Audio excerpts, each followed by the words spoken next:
Consejo Nacional de la Magistratura.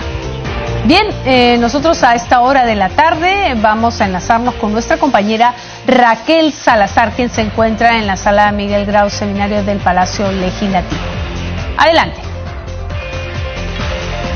Gracias por el pase. Efectivamente nos encontramos en la sala Grau. Se acaba de instalar, por cierto, esta sesión de instalación del grupo multipartidario para la conmemoración del 25 aniversario de la promulgación de la Constitución Política del Perú de 1993. Estamos en compañía de su presidenta, la congresista Luz Salgado, así como también el congresista Pedro Olaechea, que justamente acaban de participar de esta instalación. Congresista, la importancia de este acto de hoy. Muchas gracias. La mesa directiva nos ha encargado a un grupo de congresistas en forma multipartidaria llevar a cabo los festejos por los 25 años de la Constitución Política, la norma jurídica que nos rige a todos los peruanos y que todos los peruanos debemos respetar. Ha cumplido años y es justo que se haga un análisis, pero también unas reflexiones para ver cómo esta Constitución se ha venido aplicando. Es la única Constitución que ha sido llevada a referéndum y ha tenido también ya varias modificaciones, lo cual ha sido pertinente en la medida que las coyunturas y los movimientos históricos cambian. Y a pesar de todas sus críticas, esta Constitución nos ha permitido crecer económicamente y esto ha sido reconocido en la OSD en París. Estas normas y la modificación de las reformas del Estado, la institución de varias, nuevas instituciones, por valga la redundancia, como la Defensoría del Pueblo, la propia reformación del Tribunal Constitucional, vienen en esta Constitución y ha servido para un crecimiento, que vuelvo a repetir, para el desarrollo del país en estos 25 años en los cuales nosotros hemos podido ordenar una serie de instituciones del Estado. ¿Fortalecer la democracia también? Por supuesto, fortalecer la democracia, tener herramientas como para no solamente crecer en el aspecto económico, sino en el aspecto social.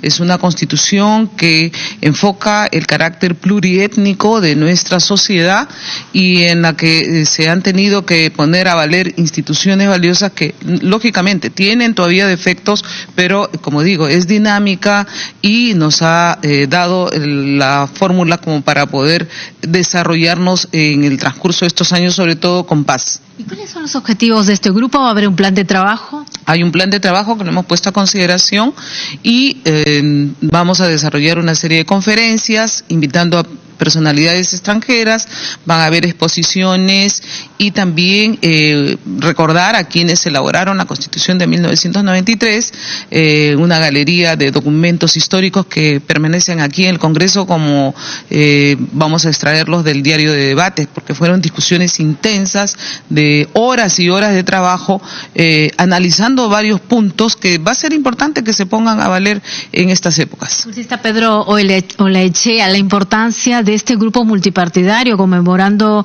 los 25 años de esta Constitución. Bueno, primero, las afirmaciones de doña Luz Salgado son muy pertinentes y si uno va más ya al aspecto filosófico de esta Constitución que tanto ha ayudado al Perú y que a veces se le gusta también por el juego político, se habla de la Constitución, cuando son las instituciones que creó la Constitución las que han venido fallando, como los que tenemos hoy día. O sea, hoy día hay que revisar qué pasa con esa institución que no está funcionando de acuerdo al rol que le había la Constitución.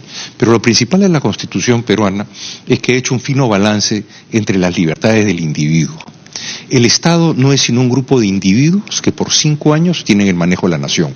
No tienen corona, no son marqueses duques, no son gente especial. Es un grupo de personas que va a tomar el encargo de administrar la cosa pública. Pero no están por encima del individuo. El gran mérito de esta Constitución es que la persona humana, el ser humano, usted, yo, estamos por encima del Estado. Por eso cuando dice el Estado debe decidir cuándo y con quién contrata, no señor. El Estado es una persona, nunca nos olvidemos, que es una persona más que está administrando, como usted y como yo. Eso no nos da más derechos que el señor que está en la calle. Y respetar a las instituciones. Claro, pero primero está el individuo. El mérito que tiene esta Constitución es que por adelante va el individuo. Ese es el artículo 1 y el artículo 2. Y lo que es interesante es que, por lo general, las constituciones, cuando uno lee la exposición de motivos, son parte integral de la Constitución. En esta Constitución es extremadamente breve para que no haya malas interpretaciones. Y al contrario, las cláusulas que nos han generado problemas en el manejo han sido las declarativas, que a veces se buscaba hacer, se declara, se de interés, o sea, que no tienen una aplicación real. Al final del día lo único que llevan es esa confusión. Pero el espíritu mismo de la Constitución es que el individuo está adelante del Estado. El Estado no está adelante del individuo. ¿Está satisfecho con los resultados que ha dado la Constitución? La Constitución nos ha sacado de la pobreza. La Constitución del 79 no es que fuera eliminada, que fue una Constitución cautiva. Dijeron, o aprueban esta Constitución o no sale nada. O sea, fue una Constitución obligada a que tuviéramos que legislar respecto a un sistema populista fracasado. El problema que tuvo la Constitución del 79 es que implosionó, el Perú quebró, y la Constitución con ella. Entonces se aprendió que el Estado no puede estar delante del individuo. Acá hay mucha gente que dice que el Estado va a ser más considerativo con la gente. No es así. Porque el Estado al final del día son personas, y estas personas pueden fallar. Uno de los debates más interesantes cuando da la Constitución española, que gana el señor Felipe González, el opositor que era a la derecha, el señor Fraga, que daba pues las alertas que qué iba a pasar, si iban a... Y Felipe González dice, no se preocupe, a los 5 años yo voy a entrar al poder o me quedaré con él, pero lo principal es que España tenga alternativas. O sea, el que está en el Estado no es ese monstruo que hace todo bien. Lamentablemente en el Perú ese monstruo todavía sigue haciendo las cosas muy mal y tiene que mejorar. Por eso la protección del individuo que tiene la Constitución del 93 es el gran valor que tiene, el gran valor que ha permitido que los individuos, los peruanos, podamos expresarnos, trabajar y salir adelante. Al final del año 79, 70% de la actividad económica era del Estado. Y quebramos con 30.000 millones de dólares de la época, cifra similar al daño que nos hizo Sendero. O sea, fue la segunda vez. Entonces, esas cifras te demuestran el fracaso de la Constitución del 79. Entonces, obviamente hay gente que le gusta ellos ser declarados justos, máximos y todo justicia, y quieren regresar a un sistema que fracasó.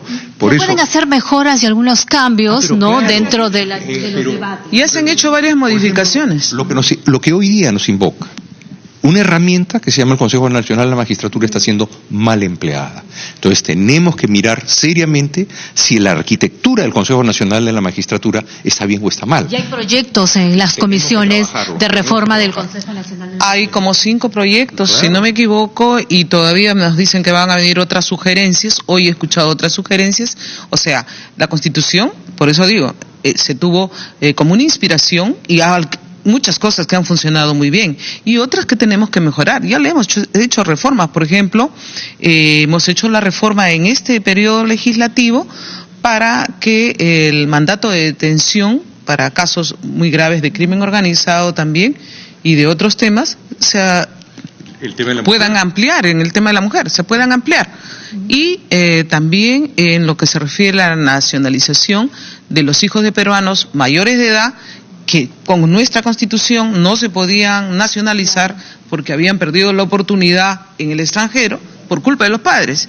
Entonces, ahora esa culpa no la tiene el individuo y lo que estamos haciendo es reconocer su derecho que en una forma mucho más rápida, ¿no? Pues, a propósito de lo que mencionaba congresista Olechea, se realiza esta importante junta de portavoces, el Consejo Nacional de la Magistratura, la Fiscalía de la Nación, la OCMA, están investigando este escándalo de los jueces, de los audios. Aquí también se está pidiendo una sesión extraordinaria que se cite a los involucrados. ¿Qué espera de todo esto? ¿Qué espera de estas investigaciones? Bueno, están reunidos nuestros voceros y tenemos que esperar que ellos den las pautas porque ya cada uno de ellos ha llevado, una idea y tienen que resolver porque hay mociones, hay acusaciones constitucionales que tienen que procesar. ¿Cuál es el mecanismo más rápido? Los procesos en el Congreso tienen su tiempo, porque nosotros tenemos que respetar el debido proceso, no se olviden. Y en este caso hay un antecedente del caso Anaya, y allí fue que la Comisión de Justicia, podría ser que tomen ese camino, la Comisión de Justicia de oficio tomó el tema, pidió los informes correspondientes a las instancias, citó a las personas y luego elaboró un informe para que el Pleno tomara una determinación. Podría ser eso o seguir por el camino de la acusación constitucional, que ya sabemos tiene que pasar las diferentes instancias antes de llegar al Pleno. Señaló que hay algunos aspectos que no competen al Congreso. Sí, porque hay funcionarios que no tiene que ver el Congreso, por ejemplo, de la Corte Superior del Callao. Y esos funcionarios tienen que ser sancionados por el Consejo Nacional de la Magistratura, por su propio ente del Poder Judicial, que si no me equivoco ya han empezado a tomar acciones y ya están haciendo las investigaciones pertinentes. El presidente Vizcarra hizo una invocación para que se aplique el artículo 157 de la Constitución para que ellos sean removidos por causa grave, los consejeros. Sí, pero esto también lleva a un proceso, pues por eso decía, para aplicar ese artículo puede ser que la Comisión de Fiscalización o Justicia o ambas tomen el caso, soliciten los informes para prepararnos un informe, porque en el Pleno del Congreso no es que votas por lo que sale en los periódicos, sino porque hay un estudio, un debido proceso en el que se citarán a las partes para que puedan rendir también su manifestación. Ayer usted pidió que se investigue, bueno, ¿quién ordenó grabar a estos magistrados? Sí, yo pedí que se dijera que quién había ordenado estas interceptaciones.